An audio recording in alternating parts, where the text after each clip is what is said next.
እንግዲህ እመቤታችን ቅድስት ድንግል ማርያም ጸሎታችንን ልመናችንን ትቀበልልን። በመካከላችንም ተገኝታ ተባርከን የምንማረውን በልቦናችን ታሳድርብን።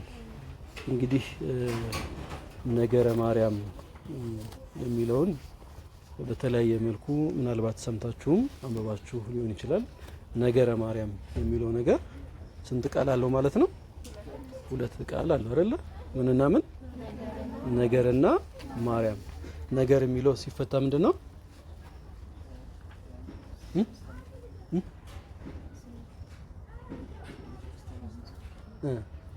የአንድ ቤተክርስቲያን አስተምሮ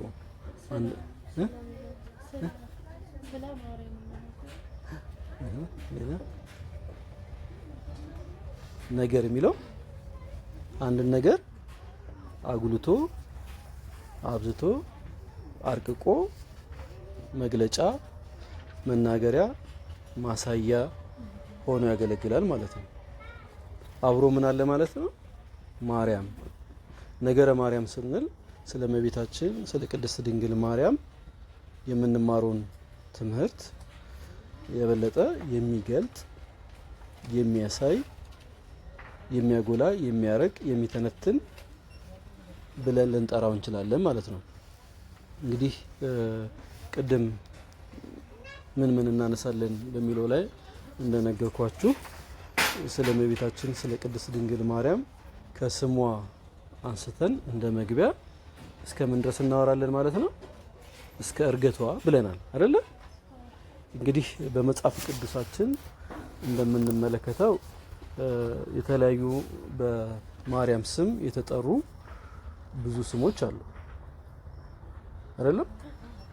የምታውቋቸው የተወሰኑ ሊኖሩ ይችላሉ፣ የማታውቋቸውም ደግሞ ካሉ እንጨምራለን ማለት ነው። በዚህ በነገረ ማርያም ትምህርት ላይ ሌሎች ተጨማሪ የምናነሳቸው ነገሮች እንዳሉ ሆኖ ማርያም የሚለውን የስሟን ትርጓሜ መጠሪያውን ማለት ነው ምን ማለት እንደሆነ እንነጋገራለን። ማርያም የሚለው ቅድም ነግሬያቸዋለሁ። የኔ ስም ማን ነው ብያቸዋለሁ? ደረሰ ነው። ደረሰ ሲባል ማን እናስታውሳለን? እኔን ነው። አሁን እዚህ ክፍላችን ውስጥ ደረሰ የሚባል ሰው ካሌለ ደረሰ ሲባል አቤት ማለት ያለብኝ እኔ ነኝ። ሌላ ሰውም እንደዚህ ካለ ስሙ ሲጠራ 2 ከሆኑ ግራ ያጋባል እንጂ ያ ሰው አቤት ይላል ማለት ነው። ይሄ መጠሪያ ሆኖ እናገኘዋለን። ይሄ መጠሪያ ማርያም የሚለው ስያሜ ምንድነው ትርጉሙ የሚለውን ነገር እንመለከታለን። ከዛ ባሻገር ደግሞ ስለራሷ ስለ እመቤታችን ስለ ቅድስት ድንግል ማርያም ስለ ትውልድ ሐረጓ ስለ ልደቷ ስለ እመቤታችን ስለ ቅድስት ድንግል ማርያም በአምላክ መመረጥ ስለ ክብሯና ስለ ድንግልናዋ ስለ አማላጅነቷ እንዲሁም ደግሞ ስለ እረፍቷና ስለ ትንሳኤዋ ስለ እርገቷ በዚሁ ትምህርት ውስጥ እናነሳለን እንደ መግቢያ ማለት ነው። ከዛ ባሻገር ነገረ ማርያም ቅድም እንዳልኳችሁ ለእናንተ ክፍል በሚመጥን መልኩ ካሪኩለም ቤተክርስቲያን አላዘጋጀችም። በነገረ ድህነት ውስጥ ግን የእመቤታችን ነገር ይነሳል፣ በጥልቀት ይወሳል። ስለ እመቤታችን በደንብ አድርጎ እንማራለን ማለት ነው። በነገረ ድህነት ውስጥ ያላትን ሚና እንደዚሁ እናነሳለን ማለት ነው። እመቤታችን ቅድስት ድንግል ማርያም የምትመሰልባቸው ምሳሌዎች በምን መስል ይሻላል? መዝሙሩ ራሱ የሚለው በብሉይ ኪዳን በአዲስ ኪዳንና በሌሎች በሊቃውንትና አዋልድ መጻሕፍት ደግሞ እንዴት ብለው ይመስሏታል፣ እንዴት ብለው ያመሰጥሯታል የሚለውን ነገር እንመለከታለን ማለት ነው። እንግዲህ ስያሜውን ነው ያልኳችሁ። አሁን ስለ ማርያም አይደለም፣ ማርያም ስለሚለው ስያሜ እንግዲህ ትነግሩኛላችሁ የስሙን ትርጉም። እሺ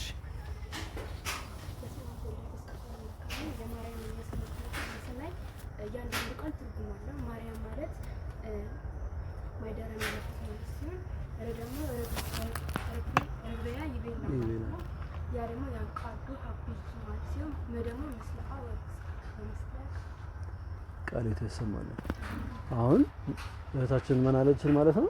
ማርያም የሚለውን ስተረጉመው እያንዳንዷን ፊደል በለ እያንዳንዷን ማ ምንድነው ረ ምንድነው ያ ምንድነው ምንድነው የሚለውን ነገር ተርጉማልናለች። አሁን ይሄ ስለ እመቤታችን ስለ ቅድስት ድንግል ማርያም ስንመጣ ምን ያደርጋታል ማለት ነው? እመቤታችንን ይገልጻታል። ስያሜው ማርያም የሚለውን ስም በመጽሐፍ ቅዱስ ታሪክ ውስጥ ተነስተን ስንመለከተው ሌላ ስያሜ ምን ይሰጠናል?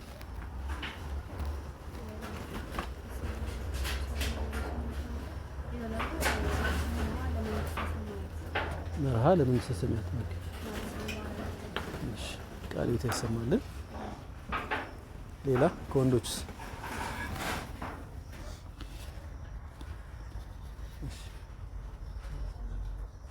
ማርያም ማለት ትህትና ማለት ነው። እሺ ቃል የተሰማልን። ሌላ ቅድምም ብያቸዋለሁ። ማርያም በሚለው ስም የሚጠሩ እመቤታችን ቅድስት ድንግል ማርያምን ጨምሮ ወደ 8 የሚጠጉ ማርያሞች አሉ ብለናል አይደል? ይህን ትርጉም እንድንተረጉም ለስሙ ትርጓሜ እንድንሰጥ ምን ማድረግ ይጠበቅብናል ማለት ነው? ማርያም ተብሎ የተጠሩትን ሰዎች ማንሳት ይጠበቅብናል። በመጽሐፍ ቅዱስ ውስጥ የመጀመሪያው ማን ነች? ማርያም ተብላ የተጠራችው ቅድም አንስቼ ነበር። በደንብ ከሰማችሁ የሙሴ እህት ማርያም ማለት ነው። በዚህ ስያሜ ውስጥ እንግዲህ የተጠሩ 8 ናቸው ብያቸዋለሁ። የመጀመሪያይቱ ማርያም በሚለው ስም የተጠራችው የሙሴ እህት ማርያም ነች። እንግዲህ ስም የሚወጣው ምን መሰረት አድርጎ ነው? የቅዱሳት መጽሐፍ ጥናትን ተምራችኋል? እዛ ላይ ስያሜዎች አሉ አይደል? ለቦታ የሚሰጥ ስያሜ አለ፣ ለሰዎች የሚሰጥ ስያሜ አለ አይደል? ሰዎች ስያሜ ከሚወጣላቸው መካከል ተያያዥነት ያላቸው ነገሮች ይነሳሉ አይደል? ስለ ቅዱስ ዮሐንስ ስናነሳ ቅዱስ ዮሐንስ በተግባሮቹ በብዙ ነገር ይጠራል አይደል? እንደሱ ነገረ ክርስቶስን ያመሰጠረ የተናገረ በቃ በጣም አርቅቆ የተናገረ ሰው ባለመኖሩ ነባቤ መለኮት ይባላል አይደል? ሌላስ አንብቡ። ያ ማለት ምንድነው? ከግብሩ ተነስተው ነባቤ መለኮት ቅዱስ ዮሐንስ ብለውታል አይደለም? ብርሃነ ዓለም ቅዱስ ጳውሎስ ብለውታል አይደል? የእመቤታችን ጠባቂ የነበረውን ዮሴፍ አረጋዊ ዮሴፍ ይሉታል። ከምን የተነሳ ነው? ከእድሜው ጋር አገናኝተው ማለት ነው። እንደዚሁ ከየስሞቻቸው ጋራ ጠራቢው ዮሴፍም ይሉታል። በምን ሲተዳደር ስለነበረ? በእንጨት ስራ ይተዳደር ስለነበረ ማለት ነው። እንደዛው እና ቅዱስ ጳውሎስም ድንኳን በመስፋት በተለያየ እንደዚሁ እንትን የሚሉ አሉና ስያሜዎች የሚወጡት ግብርን፣ ሁኔታን፣ አጋጣሚዎችን በማየት ይወጣሉ። እኛ እንግዲህ እናንተ ልጆች ከመሆናችሁ የተነሳ ነው እንጂ የ66 አብዮት ይባላል። ንጉሱ ከስልጣን ወርደው ደርግ የመጣበት ጊዜ ማለት ነው። ያ አብዮቱ ፈነዳ የሚባልበት ጊዜ ነው እና በዛ ወቅት የተወለዱ ልጆች ወንዶችም ሴቶችም አንዳንዶቹ ምን ተብሎ ተጠርተዋል? አብዮት ተብሎ ተጠርተዋል። አንዳንዶች ደግሞ መስከረም ወር ላይ ሲወለዱ ልጆች ምን ይባላሉ? መስከረም። ደስ የሚል በቃ በተለይ እናቶች ወንድ ልጅ ብቻ ወልደው ወይ ሴት ልጅ ብቻ ይወልዱና በተለይ ወንድ ብቻ የሚወልዱ ከሆነ ሴት ልጅ ሲወልዱ ምን ይላታል? የምስራች ሊል ይችላል። ወይ ደግሞ ምናልባት ድሮ አባቶቻችን እንዲሁ ቤት ቁጭ ብሎ እንትን የሚሉ አልነበሩም። ግማሹ ጦር ሜዳ ሄዶ የሚዋጋ ወታደር ነው፣ ግማሹ ፖሊስ ነው አገር ድንበርን የሚጠብቁ፣ ግማሹ ደግሞ ነጋዴ ነው። ውጭ ሀገር ድረስ በመርከብ በእግር በበቅሎ በአህያ ተጭነው ረጅም ወራቶችን ፈጅተው ይመጣሉ እና አባትየው ሲመጣ ሚስቱ አራስ ሆና ልጅ ወልዳ ሲያገኛት ልጅ ባለቤት እኮ ወለደች ተብሎ ሲነገረው ትልቅ የምስራች ነው የነገራችን ብሎ የምስራችን ሊል ይችላል። አባት ወታደር ከሆነና ኃይለኛ ጦርነት ኖሮ በሰላም ከተመለሰ ምን ይሆናል? ትልቅ ደስታ ይሆናል። ደስታ ሊሉትም ይችላሉ። ልክ እንደዛው በመጽሐፍ ቅዱስ ውስጥ የመጀመሪያቱ የሙሴ እህት ማርያም ነው የምናገኘው። ማርያም በሚለው ከተጠሩት 8 ሰዎች መካከል ማለት ነው። የሙሴ እህት ማርያም በነበረችበት ዘመን ወገኖቿ እስራኤላውያን በደስታ ውስጥ አልነበረም የነበሩት፣ በድሎት ውስጥ አልነበረም የነበሩት። ነገሮች ሁሉ አልጋ ባልጋ ሆኖላቸው ከርስት ከጉልታቸው የሚያስፈልጋቸውን ፍራፍሬና እህል እያጨዱና እየለቀሙ የሚበሉበት ከዛች ማርና ወተትን ከምታፈልቀው ሀገራቸው ማርን እና ወተት እየበሉና እየጠጡ አይደለም የኖሩት። በስደት ምክንያት ግብጽ ሄደው ነበር የነበሩት። ግብጽ ደግሞ በነበሩበት ሰዓት እስራኤላውያኖች ለ430 ዘመን ምን ደርሶባቸዋል? ብዙ መከራ ደርሶባቸዋል። ራሔልን የማያውቅ ሰው አለ? ራሔልን አታውቃትም? ራሔል ማለት ከእስራኤላውያኖች መካከል አንደኛዋ ነች። እርጉዝ ነበረች። መንታ ልጆች ነበረ ያረገዘችው። ወገኖቿ እስራኤላውያን እሷ እርጉዝ በነበረችበት ሰዓት በምጥ በምትሰቃይበት ሰዓት ወገኖቿ ለግብፃውያን ፈርዖኖች ፒራሚድ ይሰራል። ቤተ መንግስት እንደማለት ነው። ልክ ያ በሚሰራበት ሰዓት የሚሰራው እንዳሁኑ በብሎኬት አይደለም፣ በጡብ ነው፣ በጭቃ የሚሰራ ማለት። ያ ጭቃ ማለት አሁን ጭቃ ውሃ ሲነካው ብጥብጥ ይላል አይደለ? እንደዛ አይደለም። ከብሎኬት በጣም የተነከረ በጣም የሚታሽ ጭድ ምናምን ተደርጎበት በሰው ጉልበት በደንብ ታሽቶ ቦክቶ እሱ ጡብ ይሰራና በሱ በወቅቱ ለነበሩት ፈርዖኖች የግብጽ ነገስታት ፈርዖን ነው የሚባሉት እና ለነዛ ቤተ መንግስት ይሰራ ነበር። ይህንን የሚሰሩት ማን ናቸው? እነዛ ስደተኞቹ መጻተኞቹ እስራኤላውያን ነበሩ። እና እቺ እህታችን ራሔል እርጉዝ ሆና ወሯ ገብቶ ምን እያደረገች ነበረ? ጭቃ ታቦካ ነበር። ከዛ ምጧ መጣባት። ምጥ ሲመጣ አይደለም ስራ ምጡን እንኳን መቋቋም በጣም ከባድ ነገር ነው አይደል? እናቶቻችሁ ሲወሉ አይታችኋል? ታናናሽ እህቶች ወንድሞች የሏችሁ? ጎረቤት ዘመድ ሲወል ያላያችሁ? እርጉዝ ነው ሲሄዱስ አይታችኋል? ይመቻል እንዴ? ዝም ብሎ ለጥለጥ ተብሎ እንደው ታክሲ እንኳን ለመያዝ ባስ ላይ ለመውጣት ቀላል ነው እንዴ? አይደለም አይደል? የሆነች ነገር ጎንበስ ብሎ አንስቶ ለመጠቀም በጣም አስቸጋሪ ነው። አይደለም ጭቃ ለማብካት ማለት ነው። ጭቃ ደግሞ ሲቦካ እንዲሁ በሰላም በነጻነት እንዳሁኖቹ ቀን ሰራተኞች በሰላም ሄደው በቃ አላቅጠው ከዛ ሲመጡ ደግሞ ደሞዝ ተከፍሏቸው ምናምን አይደለም። መመታት ሁሉ አለበት። ከአቅም በላይ የሆነ ችግር ነው የሚያስተናግዱት እና በመከራ ውስጥ ነበር ያሳለፉት። እንደውም ራሔል ምጧ መጥቶባት ምጥ የመጣበት ስትል እዛው ውለጂ አሏት። ከዛ የህፃን ድምጽ ይሰማሉ። ምንድነው? አይ ራሔል ወልዳ ነው እና እባካችሁ የሆነ ማረፊያ አይ ጭቃውን ስለሚያጠነክረው እዛው ተርገጠው። የህፃን ልጅ አጥንት፣ ስጋ፣ ደም የጭቃውን ያጠነክረዋልና እዛው ረገጭ ተብላ መንታ ልጆቿን እዛው ከጭቃ ጋራ እያየች ነው ማለት ነው የረገጠችበት። ይሄ ለነሱ ለእስራኤላውያን ምንድነው ማለት ነው? ትልቅ መከራ ነው። መራር ህይወት ነው ያሳለፉት። ስለዚህ ማርያም የሚለው ስም በስያሜ ደረጃ ከመቤታችን ጋር እንዳታገናኙት። ማርያም የሚለው መራራነትን፣ መከራን፣ ስቃይን የሚያሳይ ነው። ይህን ሰምተነው አናውቅም አይደል? ስለ መቤታችን ብቻ ስለምንነጋገር ነገረ ማርያምን ካነሳን ማርያምን መቤታችን ቅድስት ድንግል ማርያምን ከሌሎቹ ከሰባቱ ማርያሞች መለየት ስለሚገባን ማለት ነው። ትርጓሜውንም ስንሰጥ ማርያም የሚለው ቅድም እህቶቻችን የነገሩንን ለሌሎቹ ማርያሞች አያገለግልም። ለመቤታችን ለቅድስት ድንግል ማርያም ብቻ ስለሆነ ማለት ነው። ማርያም የሚለው የስሙ ትርጓሜ እንግዲህ የቃሉ የዕብራይስጥኛ ነው። የማራ ውሃ የሚባል አለ። የማራ ውሃ ማለት መራር ነው።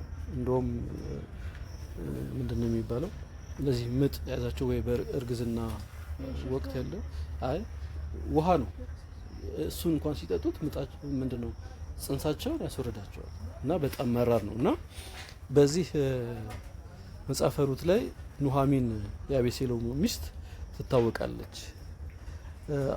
ኑሃሚን ማለት ጣፋጭ ማለት ነው። እና እሷ በስደት ረሃብ ተነስቶ ወደ ሞአብ በስደት ሄዳ ነበር። ሞአብ ወደሚባለው ሀገር ማለት ነው። እንግዲህ በአንድ ወቅት በጣም የነ ኑሃሚን የነ ሩት ዝማሬ ምንድን ነበረ? በጣም የገነነ ነበረ አይደል? እና በዛ ወቅት ታሪኩ ምናልባት ሰምታችሁት ከሆነ በጣም ይነገራል። እንደገና ደግሞ መጽሐፈ ሩትን ከመጀመሪያው ጀምረን እስከ መጨረሻው ብናነበው በደንብ አድርጎ ያሳየናል። እንግዲህ ኑሃሚን በዛ ባለችበት ሰዓት ባለቤቷ ሞተ። 2 ልጆች ነበሯት። ሁለቱም ልጆቿ ሞቱ። ህይወት በጣም መራራ ነበር ለእሱ።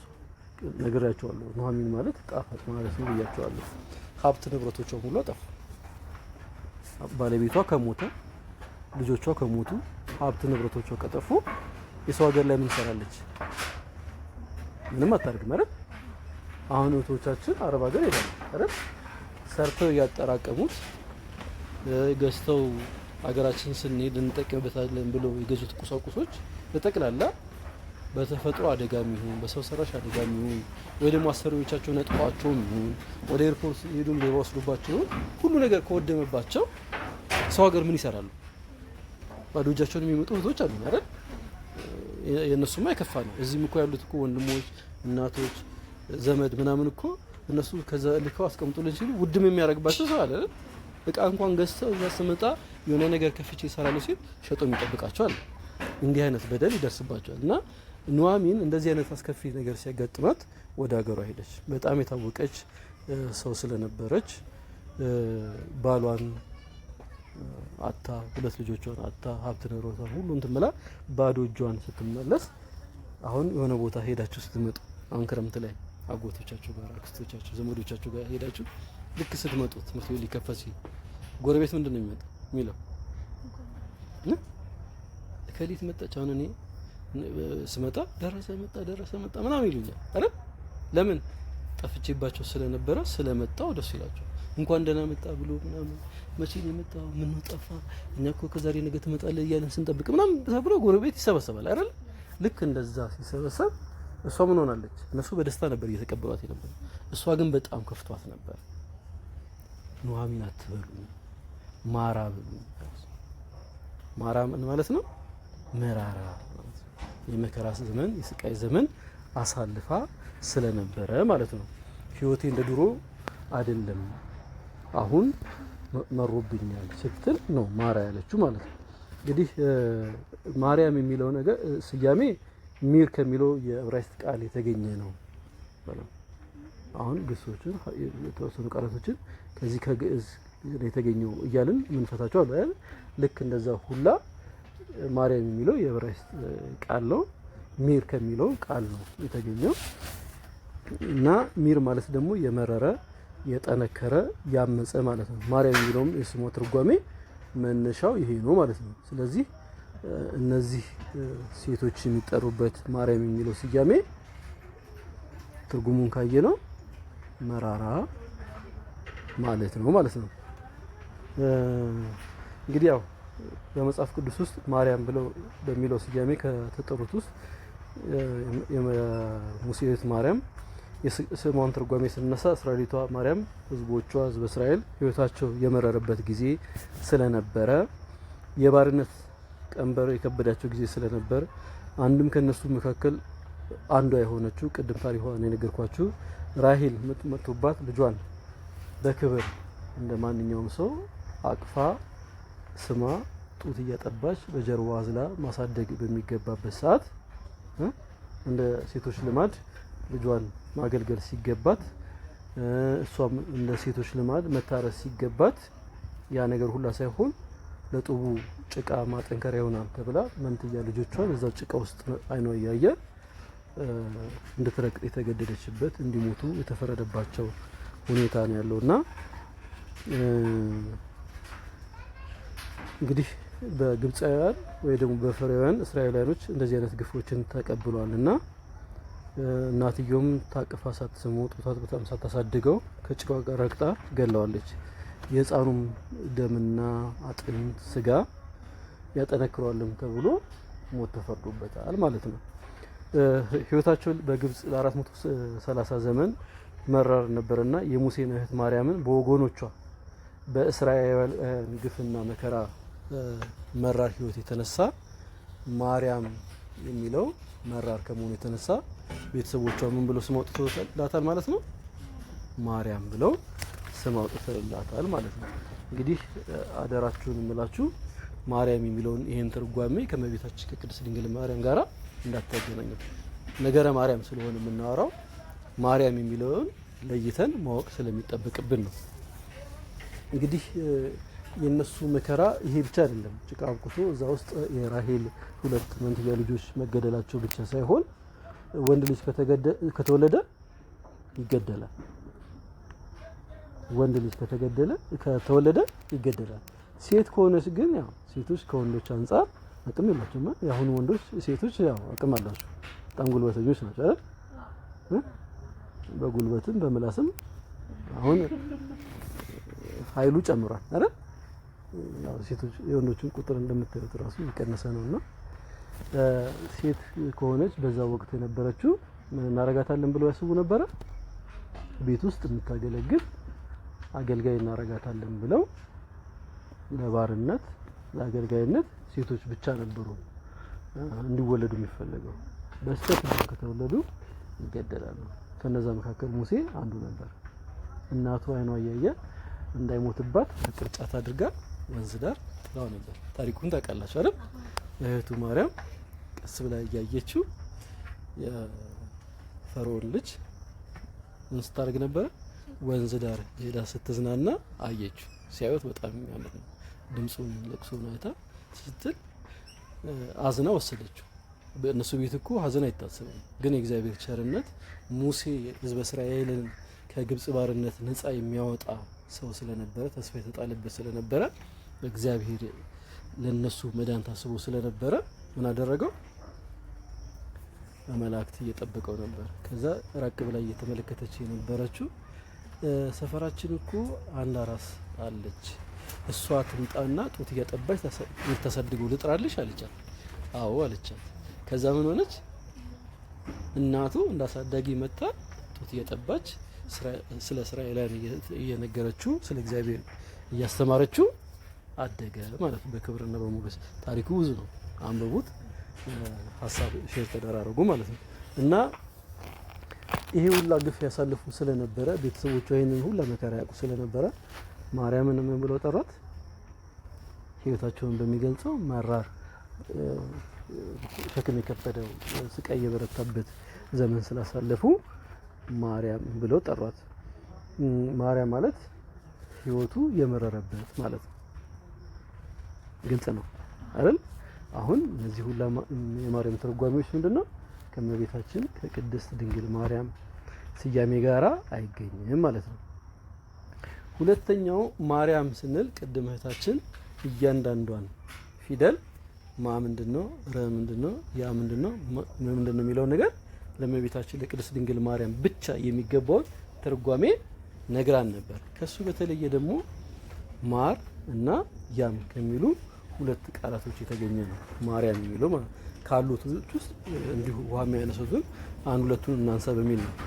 ማር ማለት በዕብራይስጥኛ ጠብታ ወይ ደግሞ የውሃ ጠብታ እንደማለት ነው። አሁን እዚህ ጋር ጠብጠብ የሚለው አለ እዚህ ከኮርኒሱ ላይ እንደዛ ጠብታ ማለት ነው። ያም ደግሞ ማለት ባህር ማለት ነው። አንድ ላይ ስናያይዘው ማርያም የሚለው የባህር ጠብታ ወይ ደግሞ የውሃ ጠብታ በመባል ይታወቃል ማለት ነው። ከላይ ያየነው ሁለት ፍቺ የቃሉ ትርጉም እንጂ ከመቤታችን ከቅድስት ድንግል ማርያም የስሟ ትርጓሜ ጋራ ግንኙነት የለውም። እንግዲህ ስለ ማርያም ስለሚለው ስለ ስሙ ትርጓሜ ይህን ያህል ከተነጋገርን በዚህ ስያሜ የተጠሩ 8 ማርያሞችን ማንሳት ያስፈልጋል። ለምን? መጽሐፍ ቅዱስን ስናነብ ታሪኮችን ስንሰማ የትኛው ታሪክ የማን ታሪክ ነው የሚለውን ነገር ለመለየት ሌሎችን ታሪኮች ከመቤታችን ከቅድስት ድንግል ማርያም ታሪክ ጋራ ማገናኘት ስለማይገባ ማለት ነው። አንዳንዴ ቤተክርስቲያን ያው በማወቅም ባለማወቅ አንዳንድ ቃላቶችን ይነሳና የማርያም ታሪክ ተብሎ ይወራል። የአልዓዛርና የማርታ እህት ማርያም አለች አይደል? ስለሷ ምን ተብሏል? እህቷ ማርያም ማርታ ጌታችን መድኃኒታችን ኢየሱስ ክርስቶስ እንግዳ ሆኖ በቤታቸው በመጣበት ሰዓት ስለሚበላ ስለሚጠጣ ነገር አስጨንቋት ወደ ጓዳ ገብታ ስትንጎዳጎን ነበር። የሚበላና የሚጠጣ ለጌታችን ለመድኃኒታችን ለኢየሱስ ክርስቶስ ለማቅረብ ክብር ይግባውና እሱ በሚበላ የሚጠጣ ሆኖ አይደለም፣ ግን እንደ እንግድነት በባህላቸው ታስተናግደው ደፋ ቀና ስትል ነበር። እህቷ ማርያም ግን የአልዓዛር እህት ማርያም ስታደርግ ነበረ? እግሩ ስር ቁጭ ብላ ቃሉን ስትማር ነበር። እና ማርያምስ የማይቀሟትን መልካም እድል መረጠች የሚለው ለማን የተነገረው? ለዛችኛው ለማርታና ለአልዓዛር እህት ማርያም ነው። አንዳንዶቹ ለእመቤታችን ለቅድስት ድንግል ማርያም ይናገራሉ። እሷማ እኮ ትመርጣለች። ቃሉን ለመስማት ብቻ እኮ አይደለም።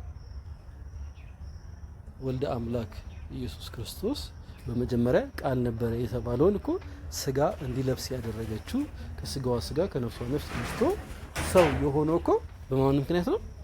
በማርያም ምክንያት ነው። እና በዛ ምክንያት ምን እናደርጋለን ማለት ነው? የቀሩትን 7 ማርያሞች መለየት ይጠበቅብናል። በዚህ በነገረ ማርያም ትምህርት የምንማረው ግን እመቤታችን የቅድስት ድንግል ማርያም የወላዲተ አምላክ ማርያምን ነገር እንማራለን ማለት ነው።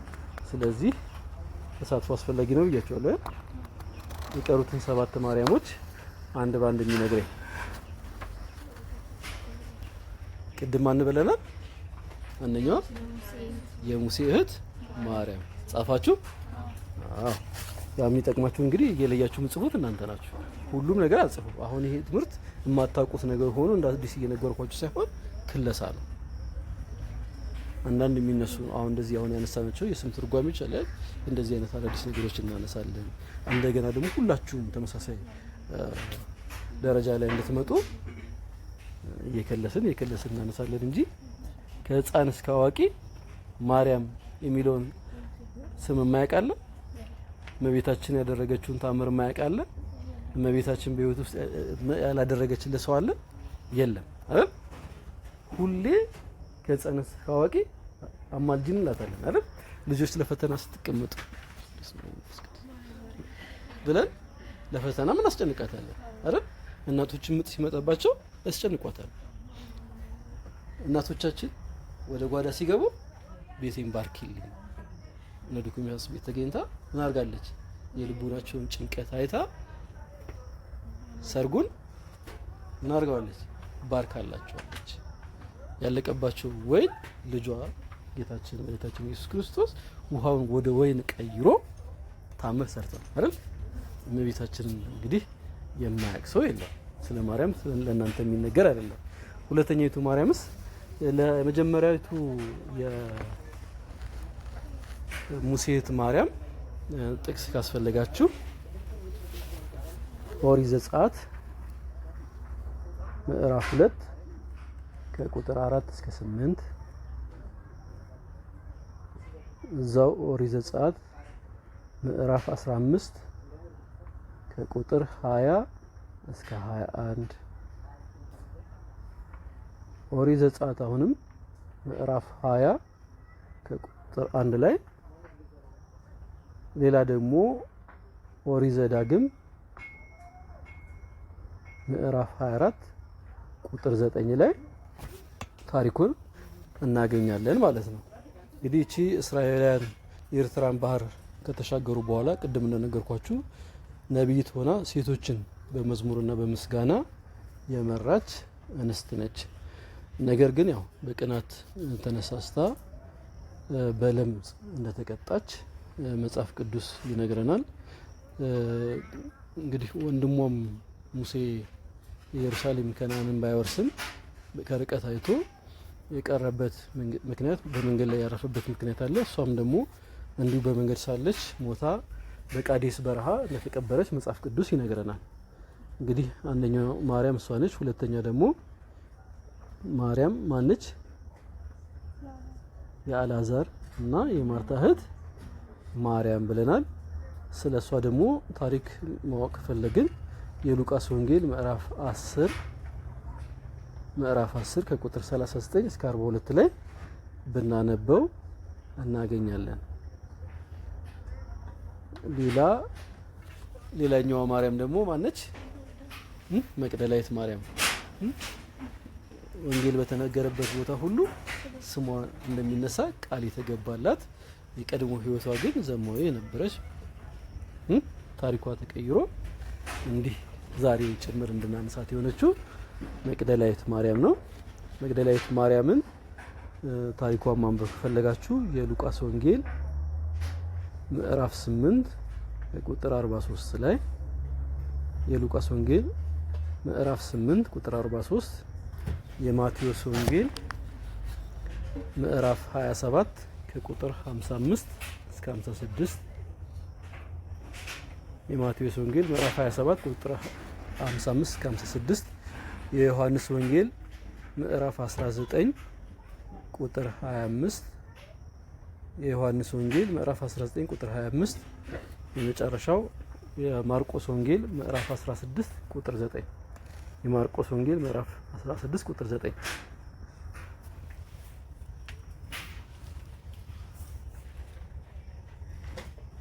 አራተኛይቱ ማርያም የሚነግረኝ ሰው አለ?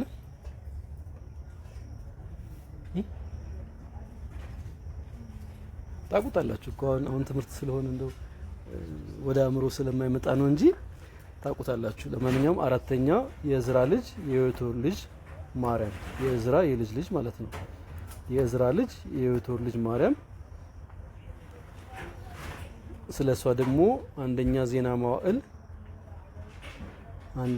መዋዕል ምዕራፍ 4 ቁጥር 17። ስለዚህኛዋ ማርያም ያው ከስሟ መጠቀስ ውጪ ምንም መጽሐፍ ቅዱስ ላይ የተጠቀሰ ታሪክ የላትም። ግን ያው ማርያም የሚለው ሲቆጠር አንዷ እሷ ነች። ስለሷ ደግሞ እዚህ አንደኛ ዜና መዋዕል ምዕራፍ 4 ቁጥር 17 ላይ ተጠቅሳለች ማለት ነው። አምስተኛ ልድገሙ ጥቅሱ ልድገሙ። አንደኛ ዜና መዋዕል ምዕራፍ 4 ቁጥር 17። ሁለቴ ስለምደግም አትጨናነቁ እሺ። ሁለቴም ተናግሬ ያልጻፈ ሰው መጠየቅ ይችላል።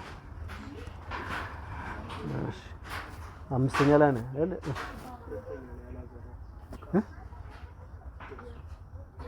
የአልዓዛር ሉቃስ ምዕራፍ 10 ከቁጥር 39 እስከ 42።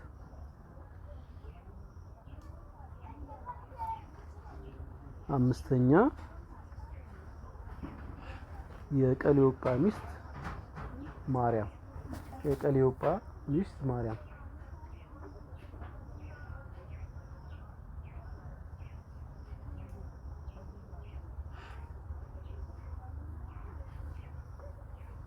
ስለ እሷ ማርቆስ ምዕራፍ 15 ቁጥር 40።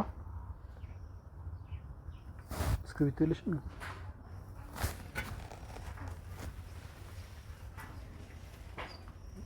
ይጽፋል።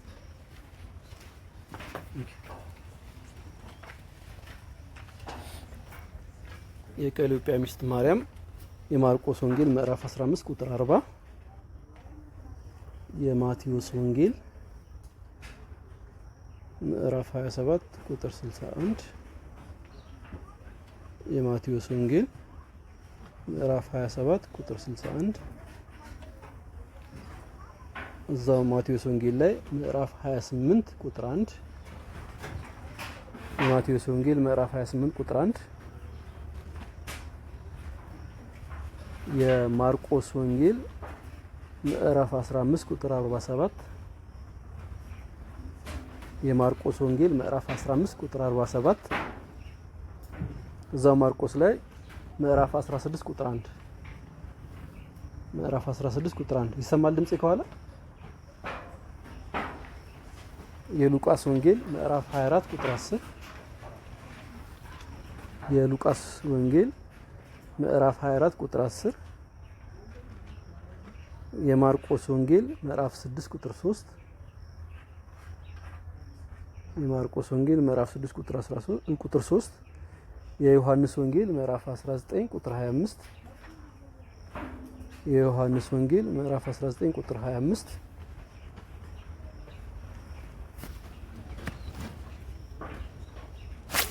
ያ ብዙ ስለሆነ ተወሰኑትን ከያዛችሁ ችግር የለውም። አሁን እንደዚህ የምናነሳበት ምክንያት ምንድነው? አንዳንድ ጥራዝ ነጠቅ የሆኑ ከኛ ወገን ያልሆኑ ወንድሞና እህቶች አሉ አይደል? አንዳንዴ ታሪክ ማዛባት የሚያደርጉ ሰዎች አሉ። እሷን ቅድም አሁን የኛ በስተት የሌላኛው የቱ ማርያም ስለመቤታችን አድርገን እንደምናወራው ማለት ነው። በስተት መጽሐፍ ቅዱስን ጥቅስ ማወቅ ብቻ መጽሐፍ ቅዱስን ማወቅ ብቻ አይደለም የሚያስፈልገው። አንዱ መሰረታዊ ነገር ነው መጽሐፍ ቅዱስን ማወቅ። መጽሐፍ ቅዱስን ለመናገር ግን ባህል ማወቅ ያስፈልጋል። ቃሉን ማወቅ ያስፈልጋል። ስለምን እንደተነገረ ማወቅ ያስፈልጋል። ስለማን እንደተነገረ ደግሞ ለማወቅም ታሪክ ማወቅ ያስፈልጋል አይደል? የመጽሐፍ ቅዱስ ታሪክ ለዛ ነው መጽሐፍ ቅዱስ ታሪክ በኢትዮጵያና በዓለም መድረክ ትማራላችሁ አይደል? ያ የሚያስፈልግበት ምክንያት ለምንድን ነው? ስለ የትኛይቱ ማለት የሆነ ነገር ተብሎ ማርያም ሲባል ድንግጥ የምንል ሰዎች መሆን የለብንም። አሁን እነዚህን እያነበብን ካው ይሄኛው እኮ የተነገረው እኮ የቆሎጵያ ምስት ማርያም ነው፣ ስለ ሰው ነው የተነገረው። ይሄ እኮ የተነገረው ስለ አልዓዛር እህት ስለ ማርያም ነው። ይሄኛው እኮ ስለ ሙሴ እህት ስለ ማርያም ነው የተነገረው ብለን መናገር መመለስ እንችላለን። ለራሳችንም ግንዛቤያችን ጥሩ ይሆናል ማለት ነው። ሌላው ስድስተኛ የማርቆስ እናት ማርያም። ስድስተኛ የማርቆስ እናት ማርያም የሐዋርያት ሥራ ምዕራፍ 12 ቁጥር 12 ላይ የሐዋርያት ሥራ ምዕራፍ 12 ቁጥር 12 ቆላሲያስ ምዕራፍ 4 ቁጥር 10 ቆላሲያስ ምዕራፍ 4 ቁጥር 10 የሐዋርያት ሥራ ምዕራፍ 12 ቁጥር 12 ብያቸዋለሁ። እንግዲህ ስድስተኛዋ የማርቆስ እናት ማርያም ነች። ሰባተኛ ማርያም በኦፋሊያ የምትባል ማርያም በኦፋሊያ የምትባል ነች። የማቴዎስ ወንጌል ምዕራፍ 20 ቁጥር 20 ላይ የማቴዎስ ወንጌል ምዕራፍ 20 ቁጥር 20 ላይ እዛው ማቴዎስ ወንጌል ምዕራፍ 27 ቁጥር 55 ላይ 27 55 ማለት ነው። እንግዲህ ስምንተኛው ዋናው ርዕሳችን ይህን ትምህርት የመማራችን ምክንያት የመዳናችን ምክንያት ለሰው ልጆች መሳት ለአዳም መሳት ሁሌ ማንን እናነሳለን? ሔዋንን እናነሳለን አይደለም? ልክ እንደዛው ደግሞ የመዳናችን ምክንያት የሆነችው ጠርተን የማንጠግባት ስለ እመቤታችን ስለ ንጽሕተ ንጹሐን ስለ ቅድስት ድንግል ማርያም እንናገራለን። ስምንተኛዋ ማርያም እመቤታችን ቅድስት ድንግል ማርያም ናት ማለት ነው። የሷ ጥቅስ ልንገራችሁ ነው ታውቁታላችሁ። የሉቃስ ወንጌል ምዕራፍ 1 ከቁጥር 21 ጀምሮ እንነግራለን። እመቤታችን ሊነገርላት እንዲገባውን ያህል ግን መጽሐፍ ቅዱስ ላይ ብዙም ቦታ ታሪኳ የለም አይደል? ብዙዎች የዘር ሐረጋቸው ተጠቅሷል አይደል? የሰው ልጅ ሐረግ ከአዳም ጀምሮ እነሱ ከአብርሃም ጀምሮ ከዳዊት ጀምሮ የተባለ እያንዳንዱ ወንጌላውያን የዘር ሐረግ በመጥቀስ የሚጀምሩበት አጋጣሚ አለ። እመቤታችን የዘር ሐረግ አለ እንዴ? እናትና አባቷ ማን እንደሆኑ መጽሐፍ ቅዱስ ላይ ይናገራል? አይነገርም አይደል? እስቲ ጥቅስ አምጡ ቢባሉ መጽሐፍ ቅዱስ ላይ ጥቅስ ስላሌለ እመቤታችን ቅድስት ድንግል ማርያም ወላጅ የላትም ማለት ነው። አያችሁ አይደል? የሰዎች ጉድለት። እኛ ግን ምን እናውቃለን? ለምን ስለ አንድ ታሪክ እንኳን ጌታችን መድኃኒታችን ኢየሱስ ክርስቶስ በዚህ ምድር ሲመላለስ ያደረጋቸው ሌላውን ተውት፣ የ3 ዓመት ከ3 ወር አስተምሮ ቢጻፍ የምድር ይበቃል? ያሉት መጽሐፎች በጠቅላላ እሱ ቢናገሩ አይበቃም። ግን ምን ሆነ? የተወሰኑትን ተጽፏል። በአፍ የሚተላለፍ አለ፣ በመጽሐፍ የሚተላለፍ አለ። የተለያዩ ቦታዎች ላይ ግማሹ ድንጋይ ላይ የሚጻፉ አሉ። የአርኪኦሎጂስቶች ጥናት ሲያደርጉ ምን ያደርጋሉ? የድንጋይ ላይ ጽሁፎችን የብራና ላይ ጽሁፎችን እያነሱ ምን ያደርጋሉ? ይመራመራሉ አይደል? የመጽሐፍ ቅዱስም ታሪክ በተለያየ መንገድ እንተላለን። ቤተክርስቲያናችን ስንዱ እመቤት ናትና አዋልድ በሚባሉት መጽሐፎች ብዙ ታሪኮችን እናውቃለን፣ እንመረምራለን ማለት ነው። እንግዲህ በመጽሐፍ ቅዱስ ውስጥ የተነሱት 8ቱ ማርያሞች ይህን ይመስላሉ። 8ኛዋ እመቤታችን ቅድስት ድንግል ማርያም ነች ማለት ነው። ትልቁ ጉዳያችን አሁን እሷ ነች። ባለችን ተወሰነ ደቂቃለች ተወሰነ ነገር እናነሳና በቀጣይ ደግሞ በጥልቀት እየገባንበት እንሄዳለን። እስካሁን የሄድኩት ጥሩ ነው። በዚሁ እንቀጥል። መፍጠን አለብኝ ወይስ በዚሁ ልሄድ ወይስ ቀስ ልበል? ትንሽ ቀስ ልበል። ቀስ ስልም እንግዲህ የሚያጎልብን ነገር አለ። እኔ ችግር የለም ቀስ እያልኩኝ እሄዳለሁ። ትንሽ ነገር ተምረን እንሄዳለን ማለት ነው። አሁን ባለፈው የተሰጠኝ በጣም ትንሽ ነው ኮርሱ። ባለመገኘት በማርፈድ በተለያዩ ምክንያቶች ፕሮግራሞችም ነበሩ። መስከረም እንደመሆኑ በደንብ አይደለም ያወራ ነው። እኔ ጨርሼዋለሁ ኮርሱ፣ ግን ልነግራቸው እነሱም ደግሞ ሊገነዘቡት ሊያውቁት የሚገቡትን ያህል አልተማሩም። ስለ እመቤታችን እንኳን ከእናንተ የተሰወረ ነገር የለም፣ ብዙ ነገር ታውቃላችሁ። ግን በደንብ እያነሳናችሁ ጥያቄዎችን ካላችሁ ጥያቄዎችን እየመለስን ለመሄድ ጊዜ ያስፈልገና እኔም ትንሽ ቀስ እላለሁ፣ እናንተ ደግሞ ትንሽ ፈጠን በሉና እኩል አብረን እንጓዛለን ማለት ነው። እንግዲህ ስለ ስምንተኛው ማርያም ስለ እመቤታችን ስለ ቅድስት ድንግል ማርያም ስንነሳ ማርያም የሚለውን ስያሜ ከአንድም ሁለት አይተናል አይደል? አሁን ስለ እመቤታችን የስሟ ትርጓሜ ይመጣል። ቅድም እህቶቼ የነገሩኝን ሁለት ስያሜ እንዳለ ምን እንወስዳለን ማለት ነው፣ ለዚህኛው እንጠቀማለን ማለት ነው። ማርያም ማለት መርህ ለመንግስተ ሰማያት አይደለ? መርታ መንግስተ ሰማያት የምታስገባ ነች። ያኛይቱ ሴት ሔዋን አባታችን አዳም ወደ የት እንዲገባ ወደ ሲኦል እንዲገባ ምክንያት እንደሆነችው እቺኛቱ ዳግማዊቱ ሔዋን ደግሞ እመቤታችን ቅድስት ድንግል ማርያም ደግሞ ከዛ ወተን ገነትን እንድንወርስ መንግስተ ሰማያት እንድንወርስ መርታ ያስገባችን ናትና ማርያም ማለት መርህ ለመንግስተ ሰማያት የመጀመሪያ የምናውቀው እመቤታችን በዚህ ነው። መርታ ወደ መንግስተ ሰማያት ያስገባችን ናትና ጸጋን የተበላብሽ ወይ ይላታል ቅዱስ ገብርኤል ሲያበስራት አላላትም? የሉቃስ ወንጌል ምዕራፍ 1 ቁጥር 28 እስከ 30 ላይ ስታነቡ ጸጋን የተመላሽ ሲባል ሰዎች የተለያየ ጸጋ ያላቸው አይደል? እዚህ ሰንበት ፊት እንኳን ብናነሳ የመዘመር ጸጋ ያላቸው ሰዎች አሉ አይደል?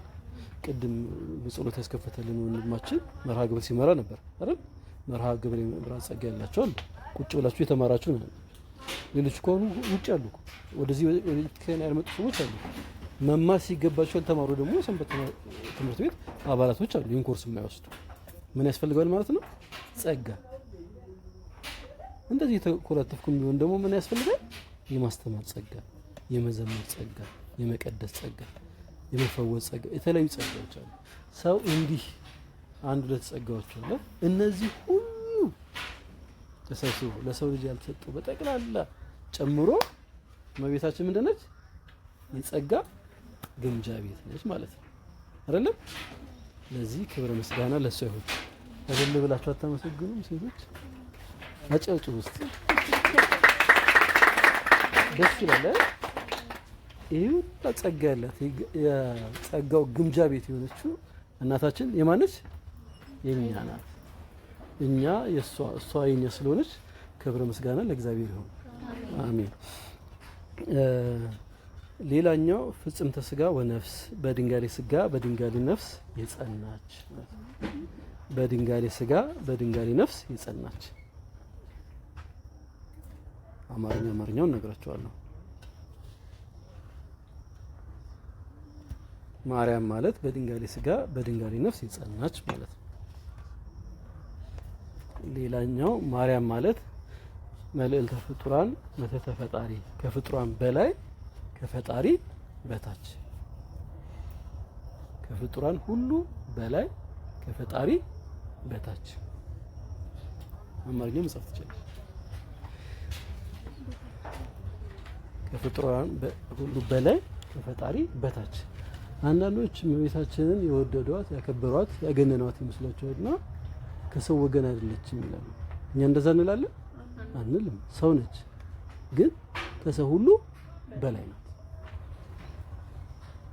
እንዲህ ብለን እመቤታችን ከሰው ወገን አይደለችም ማለት በራሱ ምንድነው?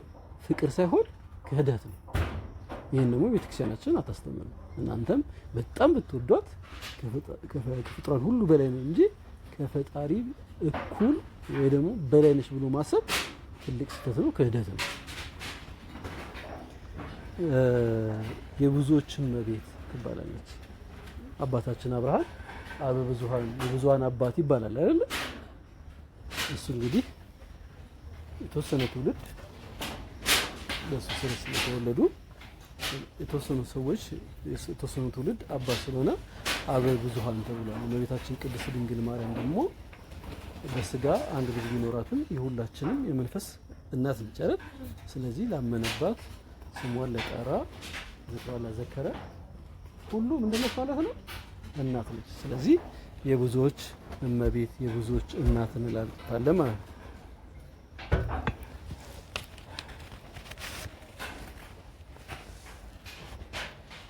ሌሎች ስለ እመቤታችን የምትነግሩት ሌሎች መጠሪያ ስሞች ፈጠን ይበሏ። በአንድ ምን እንላታለን?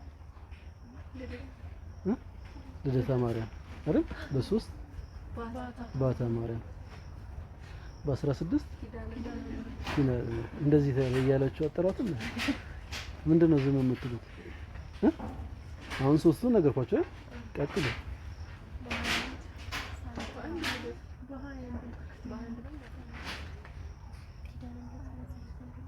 ጉርድ ሾላ ልፍ ብሎ ያለው ቤተክርስቲያን ምን ተብሎ ነው የሚጠራው?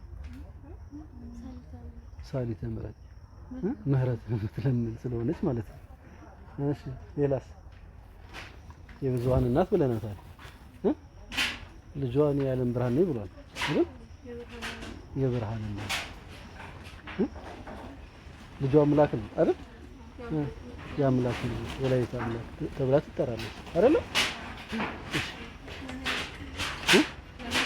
የመላእክት ቃል የተሰማለት። እሺ ውዳሴ በዛላት ነው አይደል? የደናግል መመኪያ ነች። የመለኮት ማደሪያ ነች። መዓትን የምታርቅ ምሕረትን የምታቀርብ ናት። የአምላክ እናት ናት አይደል? ነች አይደለችም? መራገ ጸሎት ነው አይደል? አባቶቻችን መራገ ጸሎት ይላታል አይደል? እኛስ ምንድነው ብለን የምንጠራት? ከመረጥኳችሁ ጋራ ቃል ኪዳኔን አደረኩኝ ብሎ መዝሙረኛ ዳዊት መዝሙር 88 ቁጥር 3 ላይ እንደተናገረው ከእመቤታችን ከቅድስት ድንግል ማርያም ልጇና ወዳጇ አምላካችን ኢየሱስ ክርስቶስ ቃል ኪዳን ስላደረገ ኪዳነ ምሕረት እንላታለን አይደል? ስለዚህ እነዚህ ሁላ እመቤታችን የቅድስት ድንግል ማርያም ስሞች ናቸው ማለት ነው። ቅድም ማር እና ያምን ለስሙ ለስያሜው ትርጓሜ ሰጥተን ነበር አይደል? ለእመቤታችን ለቅድስት ድንግል ማርያም ክብር የሚመጥን ለእመቤታችን ለቅድስት ድንግል ማርያም የሚነገር ደግሞ እንደዚሁ ማርያም የሚለውን ስያሜ ወደ 2 ቃላቶች ስንከፍለው ምን ይሰጠናል? ማርና ያም። ማር ምን ማለት ነው? አይ ለእመቤታችን ሲነገር ማለት ማር ጣፋጭ ነው። በምድር ላይ ካሉ ነገሮች ሁሉ ለአፍ የሚጥም አይደል? ለልብም ደግሞ የሚመጥን ሲበዛ ደግሞ ልብን ያደክማል። እመቤታችን ግን ነዛ አይደለችም። ያም ደግሞ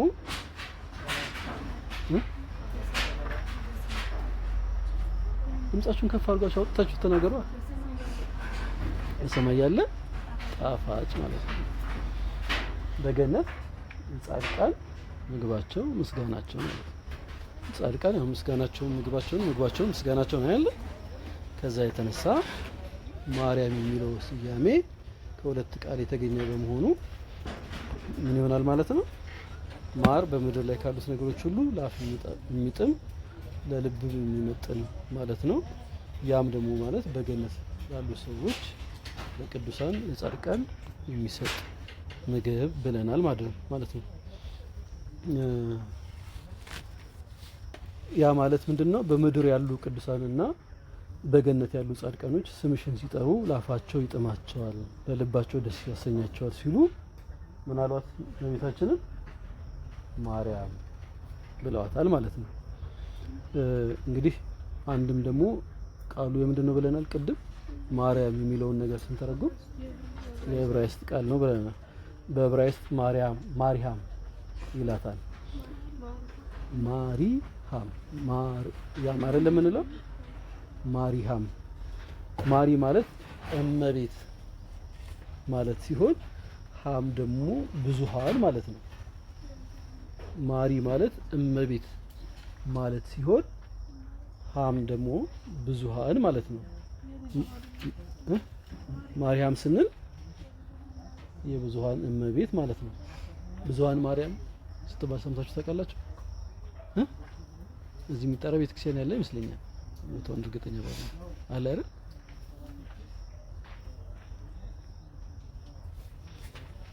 ማርያም የሚለውን ሆሄ ደግሞ ስንተነትን ቅድም እህታችን ጠቅሳለች አይደለ? ምንድነው? እኔ አልደግሞም። ለምን ትምህርቱን ቅድም ወስደናል። እኔ አሁን ወንድሞቼ እህቶቼ የሚናገሩትን ነገር አልደግሞም። ለምን የነሱንም ትክክለኛ የሆነ ትምህርት ማስታወሻ እየያዝን እናልፈዋለን ማለት ነው። ስለዚህ ማ የሚለውን ጻፉት፣ የሰማችሁ የምታውቁትም ጻፉት። ረ የሚለውንም እንደዛው፣ ያ ም የሚለውን ትጽፉታላችሁ ማለት ነው። ምንም ማድረግ አይቻልም። እሷ ፈቃደኛ ከሆነች ትደግምላችኋለች። አለበለዚያ ደግሞ ከክላስ በኋላ ከሷ ኮረጁ። ይሄ መልካም ነገር መኮረጅ ይቻላል። ፈተና ላይ ነው የማይቻለው። ፈተናውን በኮዱላ ልናደርገው እንችላለን። ቀልዳችን ዋና አላማው እንድታውቁ እንጂ ለፈተና እንድትርቁ ስላልሆነ ማለት ነው። እንቀጥላለን። ነው ደክሟቸዋል። እሺ የእመቤታችን ቅድስት ድንግል ማርያም የዘር ሐረግ አለ። የዘር ሐረጓ ከአዳም ጀምሮ እስከ ኢያቄምና ሐና ድረስ ይሄዳል። ለምን? ተያያዥነት ስላለው። አዳም ከመፈጠሩ ጀምሮ ቃውንት አባቶቻችን ሲናገሩ ምን ይላሉ? እመቤታችን በእግዚአብሔር ልቡና ታስባ ትኖር ነበር። እንዴት የሚለውን ጊዜ ሲኖረን ወደፊት እናያለን። ከአዳም ጀምሮ ስንል ከአዳም ልጆች በሴት በኩል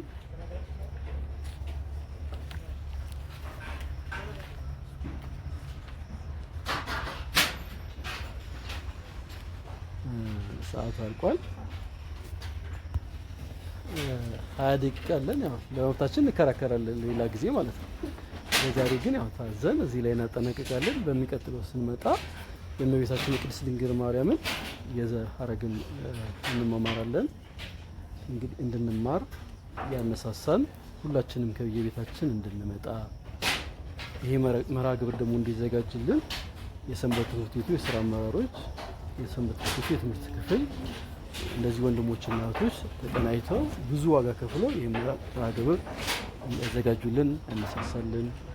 እኔም ደግሞ ደካማውን የመርሃ ግብር ተሰጥቶኝ በረከት እንዳገኙበት እንድናገር የፈቀደ እናንተም ደግሞ እዚህ ተገኝታችሁ የእናንተ መኖር ነውና ይህንን ጉባኤ ለማስቀጠል የሚያስችለው ለመማማራችን ምክንያት እናንተ ናችሁና ሁላችሁም ከየቤታችሁ በሰላምና በጤና አምጥቶ ይህን መርሃ ግብር በሰላም እንዲከናወን ያደረገ በጸሎታችን አባታችን ብለን ስንለው ሳያሳፍረን በመካከላችን ተገኝቶ ቃሉን እንድንሰማ ሚስጥር እንድናቅ ያደረገን የአባቶቻችን አምላክ እግዚአብሔር ክብረ ምስጋና ይሁን።